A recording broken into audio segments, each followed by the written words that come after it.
মুহতারাম, তারপরে আবারও যখন জাহান্নামের বর্ণনা দিচ্ছিল, আলেম ওলামায়ে দ্বীন যখন দিচ্ছিল, তখন আপনার কিছু বান্দারা চক্ষু থেকে একবারে বুক ফেটে কান্না করে চক্ষু দ্বারা দিয়ে আপনার অশ্রু বিসর্জন দিচ্ছিল জাহান্নামের আগুনের ভয়ে, জাহান্নামের রকমের কর্ম থেকে বিরত রেখে অতি ভালোবেসে বাছাই করে ছাঁটাই করে এই উক্ত জালসাতে আসার, বসার, শোনার এবং বলার তৌফিক দান করেছেন। সে আল্লাহ পাক রব্বুল আলামিনের দরবারে একটিবার শুকরিয়া আদায় করুন। সকলে মিলে দিলি খেয়ালে উচ্চ আওয়াজে ভক্তি ভরে মহব্বতের সহিত বলুন আলহামদুলিল্লাহ। আলহামদুলিল্লাহ। তিনার পরে আখেরি জামানার পায়গাম্বার শাহানশাহে জিয়াকার মদিনায় তাজদার জনাবে নবী মুহাম্মদুর রাসূলুল্লাহ সাল্লাল্লাহু আলাইহি ওয়াসাল্লামের প্রতি লাখো কোটি দুরুদ ও সালাম শান্তির দ্বারা বর্ষিত হোক। সকলে মিলে মহব্বতের সহিত আর একটিবার বলুন আল্লাহুম্মা আমিন। আল্লাহুম্মা আমিন। আজ জানে মুহতারাম, সন্ধ্যার পর থেকে নিয়ে এতক্ষণ পর্যন্ত আপনারা অনেক কিছু শুনলেন, হাদিস ও কোরআন, ঘটনা কিভাবে চলতে হবে সব কিছুই শুনলেন।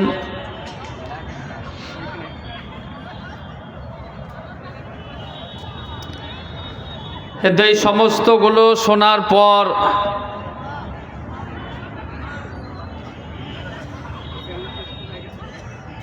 এই ভেতরে থাকবে না বেরিয়ে যাবে?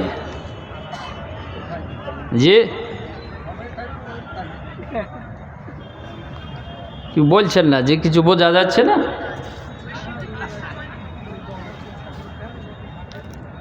চেষ্টা রাখতে হবে যে আটকে দেওয়ার, তালা বোঝেন তো, চেষ্টা রাখতে হবে ভেতরে ভরে আটকে দেব।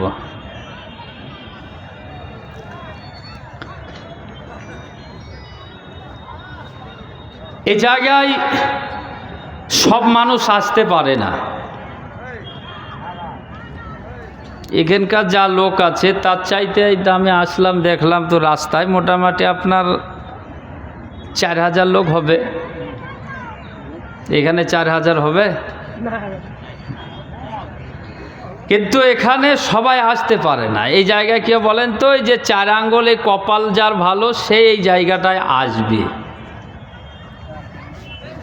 আচ্ছা, এখানে আসলে ঈমান বাড়বে না কমবে? যে কথা বলতে হবে একটু, বাড়বে। ঈমান যদি বাড়ে সবাই নামাজ পড়বে তো? মাশাআল্লাহ। সবাইকে যেন আল্লাহ পাক ইবাদত করার তৌফিক দান করেন। সকলে বলুন আল্লাহুম্মা আমিন। আল্লাহুম্মা আমিন। মুআজ্জাজ মুহতারাম, এখানে আমরা যারাই উপস্থিত আছি, শুধু কি আমরাই আছি? জি, তাহলে কে আছে এখানে? আল্লাহর ফেরেশতারা এখানে উপস্থিত আছে, অগণিত ফেরেশতা। আমরা এই জালসা শেষ হলে কেউ থাকবো? আপনারাও থাকবেন না? আমি তো থাকবই না। আমরা কোথায় যাব? বাড়ি। আর ফেরেশতা কোথায় যাবে? একটু জিজ্ঞেস করছি, শুধু আপনারা মনে করেন না যে আপনাদেরকে প্রশ্ন করছি, তা নয়, শুধু একটু বলা চলা হলে পারে জিনিসটা প্র্যাকটিক্যাল যদি থাকে, থিওরি এবং প্র্যাকটিক্যাল মুখে পড়ছেন কিন্তু হাতেও যদি করেন তো যেখানে জিনিসটা থাকবে। ফেরেশতা কোথায় যাবে? আল্লাহর কাছে। আর আমরা কোথায় যাব? বাড়ি। কেউ এশার নামাজ পড়েছি, কেউ এখনো পড়েনি, পড়ব, এবং কেউ পড়ব না।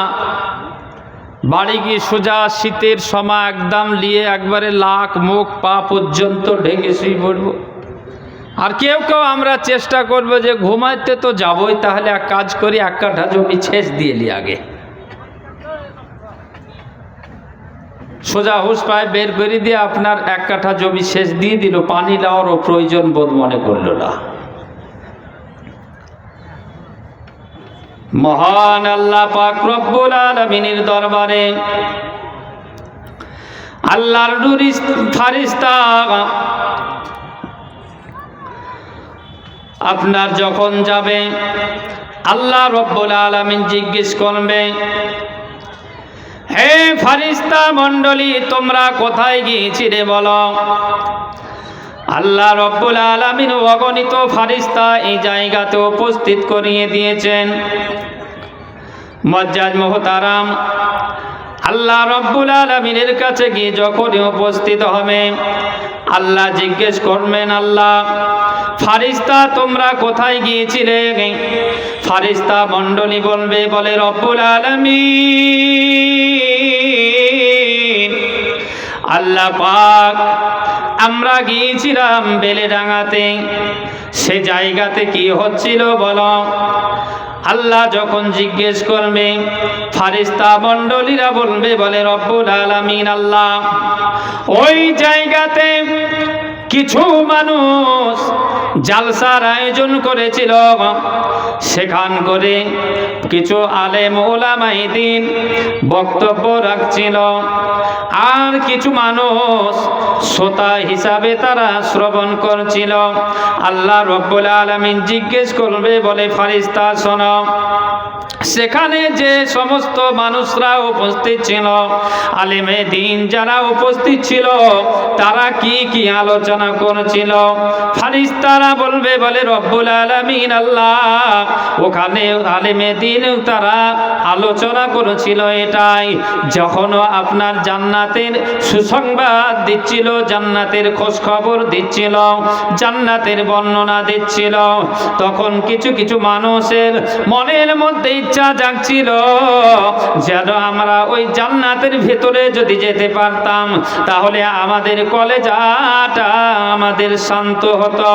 মুআজ্জাজ মুহতারাম, তারপরে আবারও যখন জাহান্নামের বর্ণনা দিচ্ছিল, আলেম ওলামায়ে দ্বীন যখন দিচ্ছিল, তখন আপনার কিছু বান্দারা চক্ষু থেকে একবারে বুক ফেটে কান্না করে চক্ষু দ্বারা দিয়ে আপনার অশ্রু বিসর্জন দিচ্ছিল, জাহান্নামের আগুনের ভয়ে, জাহান্নামের ভয়ে, জাহান্নামের আযাবের ভয়ে, কবরের আযাবের ভয়ে তারা যেন আপনার খুব তাদের দিলটা যেন কম্পনিত হচ্ছিল। আল্লাহ রব্বুল আলামিন বলবেন, বলো ফারিস্তা মণ্ডলী তোমরা শোনো, আজকে সাক্ষী থেকে যাও, তোমরা আজকে তোমরা সাক্ষী থেকে যাও। মুআজ্জাজ মুহতারাম, আল্লাহ রব্বুল আলামিন বললেন, ফারিস্তারা তোমরা শোনো, ওইখানে যারা আমার বান্দারা উপস্থিত ছিল, তারা কি আমার জান্নাত দেখেছে বলো। বলে রব্বুল আলামিন আল্লাহ তারা জান্নাত তো দেখেনি, চোখে দেখেনি। বলে জাহান্নাম কি দেখেছিল বলো। তারা তো চোখের অশ্রু বিসর্জন দিচ্ছিল, বুক ফেটে কান্না করেছিল তারা। বলবে রব্বুল আলামিন আল্লাহ তারা তো জাহান্নামও দেখেনি। বলে না দেখে যখন তারা বিশ্বাস করে নিয়ে, যখন তাদের অন্তর ফেটে, যখন তাদের চক্ষু দিয়ে পানি বের হয়ে এসেছে, আমার জাহান্নামের ভয়ে, আযাবের ভয়ে যখন তাদের কান্না করেছিল, আমি আল্লাহ রব্বুল আলামিন তাদেরকে মাফ করে দিলাম। বলুন সুবহানাল্লাহ, সুবহানাল্লাহ।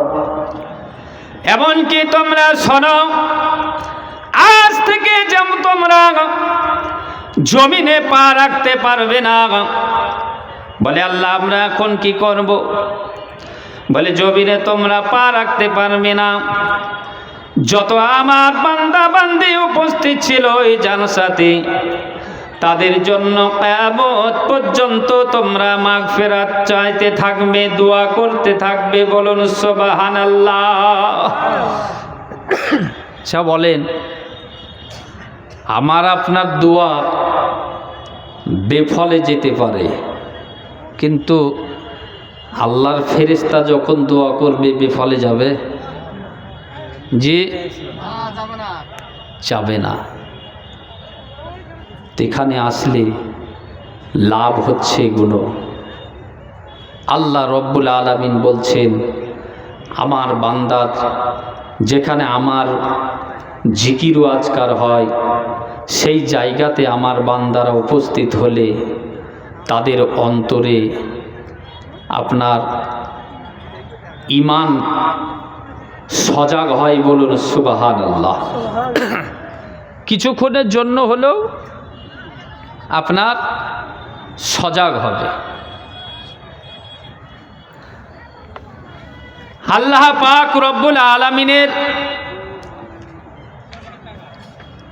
আয়াত আমি রেখেছি, কুল্লু নাফসিন যায়িকাতুল মাউত, প্রত্যেক নাফসকে মওতের স্বাদ চাখতে হবে।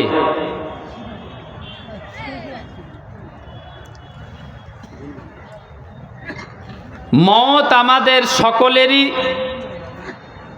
জানা মত।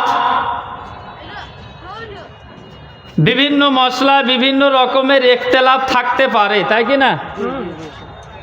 কিন্তু এই মরণ শব্দটার উপরে ইখতিলাফ কারো আছে যে নাই? মরণ সবার হবে, এ থেকে কেউ রেহাই পাবে না। কিন্তু এই বাবুরা, তো মওতের স্বাদ আল্লাহ বলছে যে সবাইকে চাখতে হবে। তো এক একজনের কাছে এক এক রকমের, তাই না বলেন? মিষ্টি একটু না বুঝালে বুঝতে পারবেন না। মিষ্টি সাধারণত কি বলেন তো? মিষ্টি হবে। তো তিন রকম মানুষের মুখে আপনি দিচ্ছেন মিষ্টি। এক যার জ্বর হয়েছে, একদম মুখ ছপ তেতো হয়ে গিয়েছে, তে একজনকে হাজির করেছেন। একজন সুস্থ সবল তাজা ভালো মানুষ, সেই মানুষটাকেও হাজির করেছেন। একজন আর পেটে ব্যথায় ছটপট ছটপট করছে, তাকেও ডেকেছেন, যে তিনটিকে মিষ্টি দিলেন হাতে। তো তিনজনকে মিষ্টি যখনই দিলেন, তো তিনজনা মুখে দেবে, তো স্বাদ একই রকম পাবে? যে স্বাদ একই রকম পাবে না, তিনজনের তিন রকম হবে। তো মওত হচ্ছে ওই রকম। এমনও মানুষ আছে যার মরণ একদম খুব সহজ আসানেই হয়ে যায়। আবার কারো দেখবেন যেন পায়খানা করে ফেলায়, পেশাব করে ফেলায়, মুখকে একদম বেঁকা করে ফেলায়। মরণ শুধু দুই ঠোঁটের মাঝখানে বললেই হবে না, আমি মরব। এইটাকে যখনই আপনি এইখানে নিয়ে আসবেন, অন্তরে নিয়ে আসবেন, তখনই আপনার দ্বারাতে আর খারাপ কাজ হবে না, হবে না, হবে না। মুসলমান, কিছু ট্যাবলেট আছে দেখবেন, সে ট্যাবলেট সেবন করলে, মানে যদি খায় মানুষ, তো দেখবেন তার কিছু মনে করবেন না, আমি বোঝানোর জন্য বলছি, তার সেক্স আপনার দ্বিগুণ বৃদ্ধি পাবে, তাই না? কিন্তু একজনকে দিল 50 পাওয়ারের একটা ট্যাবলেট, যে তুমি এটা লাও, নিয়ে খেয়ে তুমি সংসার জীবনে মেলামেশা করবে। তোকে বলছে যে মরণ, তো ওই জিনিসটা খেয়ে নিল, নেওয়ার পর বলছে যে আমার যা হয় তার চাইতে দ্বিগুণ বেশি হয়েছে শক্তি। পরের দিন জিজ্ঞেস করছে সকালবেলাতে, তো আবারও তাকে আর একটা দিল, বলল ঠিক আছে, তাহলে এটা 50 পাওয়ারের দিলাম, এরপর যদি তোমাকে 100 পাওয়ারের দিই তাহলে এর চাইতে আরও বেশি হবে। তো সেই ট্যাবলেটটা আপনার 100 পাওয়ারের 100 mg ট্যাবলেটটা নিয়ে বাড়ি চলে আসলো। আসার পর তাকে বলল তোমার তো মরণ হয়ে যাবে। বলে হ্যাঁ, আমার মরণ হবে। তো ওই ট্যাবলেট আপনার হাতে নিয়ে লাড়াচাড়া করতে করতে মুখে দিয়ে দিল, খেয়ে নিল। নেওয়ার পর মরবো দুই ঠোঁটের মাঝখান থেকে এমনইভাবে আপনার অন্তরে আপনার গাঁথলো যে আমার কাল কেউ হয়ে যেতে পারে মরণ, বা রাত্রি পারও না হতে পারে আমার। রাত্রিবেলাতে যে আমি এই যে ট্যাবলেট নিয়ে আসলাম 100 পাওয়ারের, আগামী দিন আমার মনে হয় দেখা হবে কি হবে না। অন্তরে এমনভাবে আপনার গেঁথে নিল, ওই 100 পাওয়ারের ট্যাবলেট খেয়ে আপনার 10 পাওয়ারে নিয়ে চলে এলো। কত নিয়ে এলো? 10-এ। আজ জানে মোহতারাম, শুধু মরণ হালকাভাবে শুধু শব্দ জানলে হবে না, তাকে স্থির দিকে নিয়ে আসতে হবে, অন্তরে গাঁথতে হবে, আল্লাহ রব্বুল আলামিনের কাছে দোয়া খায়ের করতে হবে, ইস্তেগফার করতে হবে, তওবা করতে হবে। আল্লাহ জীবনে যা করেছে, জেনে না জেনে, জানা অজানা, হাতের পায়ের, দেখা অদেখা, সমস্তগুলোকে আল্লাহ তুমি ক্ষমা করে দিও। কিন্তু এর তো একটা সিস্টেম আছে, হ্যাঁ নাকি বলেন? সিস্টেম আছে কি না? এখন এই সিস্টেমের মধ্যে যদি থাকেন তবেই দোয়া কবুল হবে, নচেত দোয়া কবুল হবে না। এই রকমই একটা মজলিস আপনার করেছিল হজরতে মুসা আলাইহিস সালাতু ওয়াত তাসলিম। সেই সময়তে আপনার পুরো বন্ধ হয়ে গিয়েছিল, বৃষ্টি অনাবৃষ্টি, এত খরা যে আপনার সেই খরাতে কোনো ফসল আদি কিচ্ছু নেই। মজ্জাদ মোহতারাম এখন সেখান করে মানুষে বলছে যে হুজুর আপনি নামাজ পড়ুন, ইস্তেসকার নামাজ আপনি পড়ুন, আমাদের জন্য একটু দোয়া করুন যাতে পানি হয়। এখনো বিভিন্ন গ্রামে আপনার হয় না, পানির জন্য নামাজ পড়া হয়, দোয়া করা হয়। কিন্তু ইমাম সাহেবদেরকে যদি বলেন যে হুজুর চলেন আমরা পানির জন্য নামাজ পড়ে আসি, তো আমার মতো মৌলানা তো আগেই চমকে যাবে। চমকাবে না? আমার তো কাজই হবে না দোয়ায়। আসল বিসমিল্লাটাই তো নষ্ট হয়ে যাচ্ছে। আগে মানুষ আপনার কি হতো, একটু জ্বর হতো বা যা কিছু হোক না কেন, পেটে ব্যথা হলে একটু পানিতে একটু ফু দিয়ে দিল, খেলো তো জ্বর ভালো হয়ে গেল, তারপর আপনার পেটে ব্যথা ভালো হয়ে গেল আল্লাহর অশেষ রহমতে। কিন্তু এখন হচ্ছে না, কারণটা কি বলেন তো? আমাদের জবান নোংরা হয়ে গিয়েছে, নাপাক হয়ে গিয়েছে, বিভিন্ন রকমের আমাদের হারাম ভক্ষণ করে করে করে করে ব্রাদারান ইসলাম পাবলিক আমরা সকলেই যে হারাম খেয়ে আমরা নিজে তো নষ্ট হয়েছেই, কিন্তু আমাদের সেই বিসমিল্লাহ পড়নেওয়ালা তাদেরকেও আমরা নষ্ট করে দিয়েছি। কিন্তু কাজ হবে কি করে? এখন মুসলমান সেখানে গিয়ে সবাই জমায়েত হয়ে গেল, নামাজ পড়লেন, দোয়া করলেন। হাজী জানে মোহতারাম প্রায় 70,000 মানুষকে নিয়ে হজরতে মুসা আলাইহিস সালাতু ওয়াত তাসলিম আপনার নামাজ আদায় করলেন পানি হওয়ার জন্য। ব্রাদারান ইসলাম, এমনকি মায়ের স্তনগুলো পর্যন্ত শুকিয়ে গিয়েছে। ব্রাদারান ইসলাম, আল্লাহ রাব্বুল আলামিন যখন আপনার ডাক দিয়ে বললেন, ও জিবরিল তাড়াতাড়ি তুমি চলে যাও আমার পয়গম্বর মুসার কাছে, না হলে তারা আঙ্গুল তুলাতুলি করবে। পশ্চিম আকাশেও কোনো মেঘের কোনো আকার ধারণ করে না।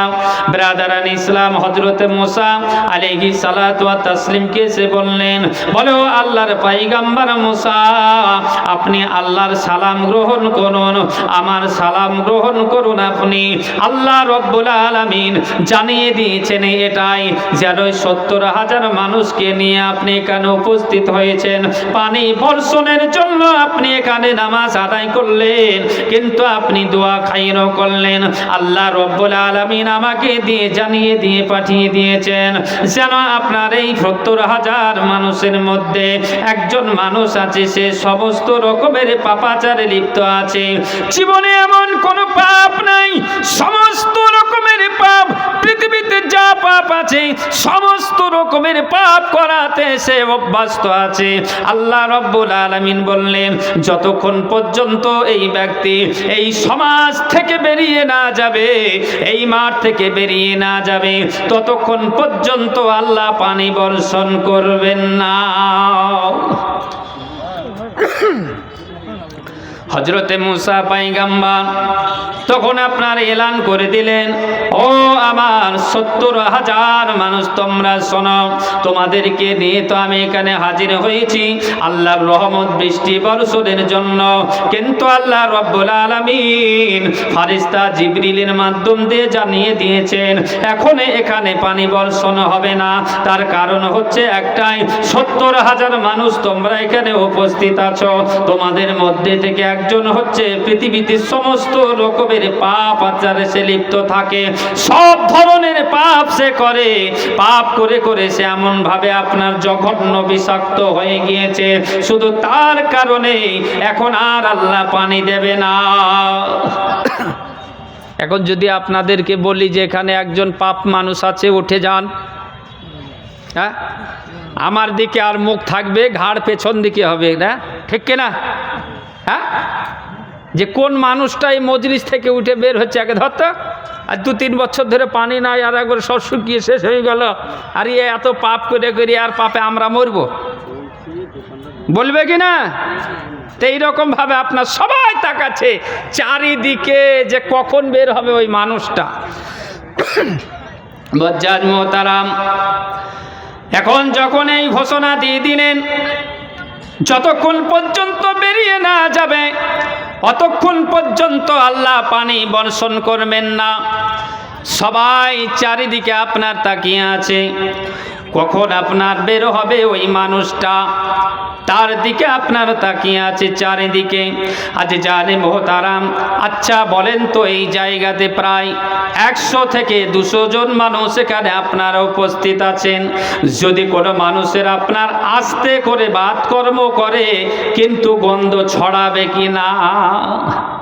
হ্যাঁ, যদি কারো বাইশরে যদি বাতকর্ম করে তো গন্ধ ছড়াবে না? তো মানুষ বলবে ভাই কে কি করে আছো, এখান থেকে একটু বাইরে গিয়ে ওযু করে আসো, যাবে?